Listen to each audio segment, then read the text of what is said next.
Why do high-tax champions hate tariffs? There's a reason, and it's probably not what you were thinking. President Trump is using tariffs as a negotiating tool with foreign countries to get things that he believes are in the best interest of the United States. Some people support the idea of raising tariffs. However, many people are against tariffs, and that includes some Trump supporters. In my conversations with friends and colleagues, and in reading articles in the news, it is apparent to me that while everyone knows the term, a lot of people don't understand tariffs and how they work. In this article, I hope, if nothing else, to educate my readers on tariffs and how they work. Tariffs are one of the earliest forms of taxation. The word tariff originates from the Italian word tariffa, which means a list of prices or a table of duties. This, in turn, comes from the medieval Latin tariffa, which was derived from the Arabic word tarifa, meaning notification or inventory of fees. The Arabic term is related to the verb arafa, meaning to inform or to define. The word entered European languages through trade and commerce, particularly during the Middle Ages, when Mediterranean trade between Arab and European merchants was thriving. Historically, tariffs were an easy tax to calculate and collect. When a ship arrived in a harbor, it was easy to take an inventory of the products unloaded from the ship and then to assess a tax on those products. Likewise, it was easy to monitor products coming into a region by caravan or wagon train. The systems and processes needed to collect modern-day taxes, such as income tax, sales tax, and excise tax, simply did not exist. As a result, for centuries governments have funded themselves through tariffs, and of course a little pillaging of their neighboring towns or countries. As civilization progressed, societies developed processes and systems to track information on such things as land ownership, property ownership, business activities, and even personal income. Along with these systems, governments became increasingly creative in developing other taxes to fund government activities. The result was that today, we have a proliferation of taxes. The state of California, as an example, now collects over 60 different taxes from businesses and residents. I should note that when I use the word tax in this article, I am also including money collected by the government, which the government does not call a tax. Today, many government taxes are called fees, permits, tariffs, licenses, and so on. But in effect, these are all taxes collected by the government to cover the costs of whatever activities the government engages in. At some point in history, three things occurred. First, governments developed new ways of collecting taxes based on different economic measures. This allowed the government to significantly increase its share of the economic pie. In 1850, the total government take of the GDP in the U.S., including federal, state, and local authorities, was 3%. By 1900, that had risen to 7%. By 2020, that had risen to 44%.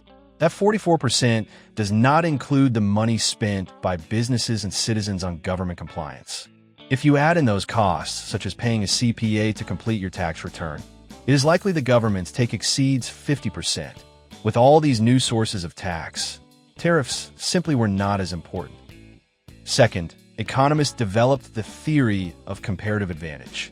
The principle states that economic efficiency is maximized when each country specializes in producing goods and services for which it has a comparative advantage, meaning it can produce at a lower opportunity cost than other countries. Instead of trying to be self-sufficient, countries should trade to obtain goods that other nations can produce more efficiently. It is this theory that the free trade evangelists use to champion free trade, or trade between countries without tariffs. As a result, those economists who were free trade fanatics advised governments to eliminate tariffs as a method of making everyone better off. Of course, the theory of comparative advantage did not consider the reality of international trade, which is that many countries and businesses around the globe engage in unfair business practices that make it extremely difficult to establish a level playing field. One might think a given country has a comparative advantage, but if the government of that country is subsidizing its businesses, allows for slave labor, or makes fake products like the Chinese have done with honey, then really that comparative advantage doesn't exist. The reality is that all free trade accomplished was exporting American wealth to other countries. Third, tariffs moved from just being a tax to being a negotiating tool between one country and another country, or one group of countries and another group of countries, to foster international cooperation, economic development, human rights, democracy, and as an aid in the fight against poverty. At the time that the United States opened trade with China, the folks in Washington were convinced that economic prosperity would see China move towards democracy and a government that protected human rights. We know how that turned out. What free trade with China resulted in was a poor dictatorship turning into a rich dictatorship. Democracy and human rights today are the result of the tenets of Western civilization being spread by countries such as Great Britain, the United States, and certain Western European countries, and not by exporting American wealth to other countries. Let's summarize. As a form of taxation, tariffs took on increasing less importance, and government figured out other ways to extract taxes from citizens. Tariffs were significantly reduced and even eliminated by free trade economic zealots who failed to understand their academic models did not mirror real-world human nature. Finally, politicians erroneously thought they could use tariffs as a negotiating tool to get dictators and despots to hold free elections and champion human rights, when all they achieved was exporting American wealth to countries that is still run by dictators and despots. Now President Trump is using tariffs to help protect American workers and businesses, and to level the international playing field with other countries, and to use tariffs as leverage to get some other countries to do things that America wants them to do. The reaction from Democrats and the left? We are screwing our trading partners. Tariffs will cause massive inflation, and it's all not fair, one of the left's favorite words. That is their argument against tariffs. Let's examine these arguments. How is it that leveling the playing field is screwing our trading partners? South Africa benefits from tariff-free exports to the U.S., e.g., automobiles and wine, but imposed tariffs on U.S. poultry and other agricultural goods. India has imposed high tariffs on American motorcycles, e.g., Harley-Davidson, and agricultural products while benefiting from duty-free exports to the U.S. Canada charges tariffs as high as 200% on U.S. dairy products, while cars built in Canada enter the U.S. for free. If this is the comparative advantage plan the free trade economists envisioned, then they need to go back to the drawing board. It doesn't seem unreasonable that if we don't impose tariffs on country X imports into the U.S., then country X should not charge tariffs on U.S. exports to their country. Seems the only one who is getting screwed here is the U.S., which means U.S. consumers and U.S. businesses. What about fair? Was it fair to the U.S. that Mexico allowed caravans of tens of thousands of people to roam through Mexico and to arrive at the U.S. border, and then with cooperation of Mexican cartels, and probably the Mexican government, smuggle those people across the border into the United States? No, it was not fair, and guess what happened? Trump threatened Mexico with tariffs, and the caravans disappeared. Go figure. What about inflation? I remember talking about the increase in corporate income tax with an economist friend of mine. I said that if corporate income tax goes up, businesses will simply pass those increased costs along to the consumer. In fact, I suggest that any tax is passed on to the consumer. I received a response that said I didn't understand economics. Due to price elasticity, much of the increase would have to be absorbed by the business, and the added cost would not be passed on to the consumer. I was even told there is academic research to support his statement. So let's get this straight. The economists who told us that substantially increasing tax on corporations would not result in higher prices are now telling us that tax increases on imported goods will result in higher prices.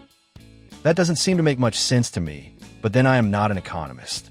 I will, however, accept that an increase in tax on imported goods will cause prices to rise, and that any tax will cause prices to rise.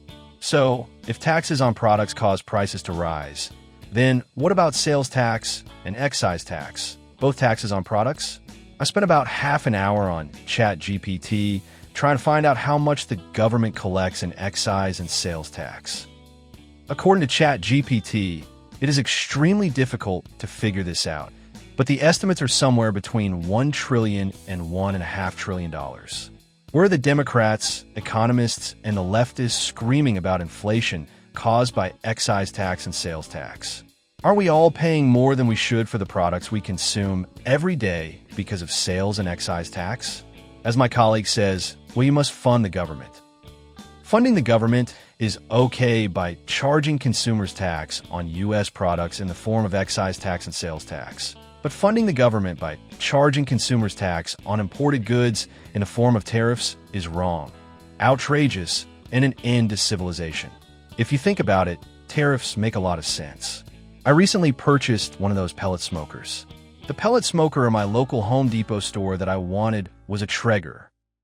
With a little research, I found out that Traegers are not made in the U.S.